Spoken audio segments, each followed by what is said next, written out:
Hi everybody, Fred Eckert with Chicago Title.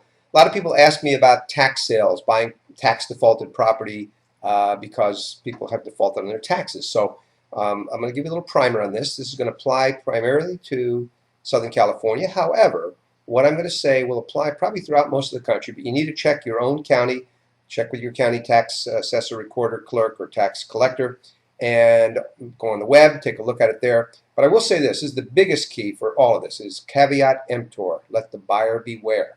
Now, what happens with a tax sale? Well, I'm going to give you the Southern California one. In fact, the next auction for Southern California and San Diego is going to be March 18th.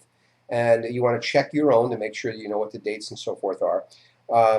Plenty of information is available at the San Diego site, which is sdtreas, T-R-E-A-S, tax.com. You take a look at it and you find the information, the property list, and so forth.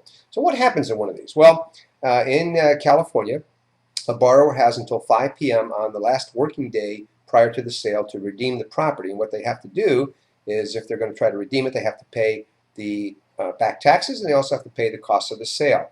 They can do that basically with cash or a cashier's check or a money order or traveler's checks. They can't just give a regular check at that point if it's within 30 days. If it's outside of 30 days, they can use a regular check. Now, what does that mean to you? Could you go down and bid in these properties? Yes, but I'm going to go back to the idea of caveat emptor. Take a careful look, whatever state you're in, whatever county you're in, take a look at the property. Here's where a title company like ours can help. We can give you a platment. We can give you comps. We can give you the current vesting deed. We can look for any recorded easements. That's probably about the limit. We can look for if there's any other taxes that might be owing, such as Mello-Roos. Now here's the key. Easements are important because there might be easements that prohibit you from using the property. The property may be dedicated to some other purpose, like for a street or road widening or something. You want to make sure of that. You're going to want to make sure that there's not other taxing agencies who have agreed maybe to the sale but are not agreeing to take a loss on theirs. So you want to make sure that you know if there's other taxes owing. Mello-Roos comes to, for example, in California we have Mello-Roos. Might be a possibility in other parts of the country also. So take a look at all of that.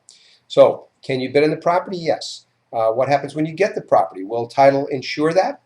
Well, what we'll do is after 1 year, the reason for that 1 year, even though the right of redemption for the borrower in California expires, as I mentioned,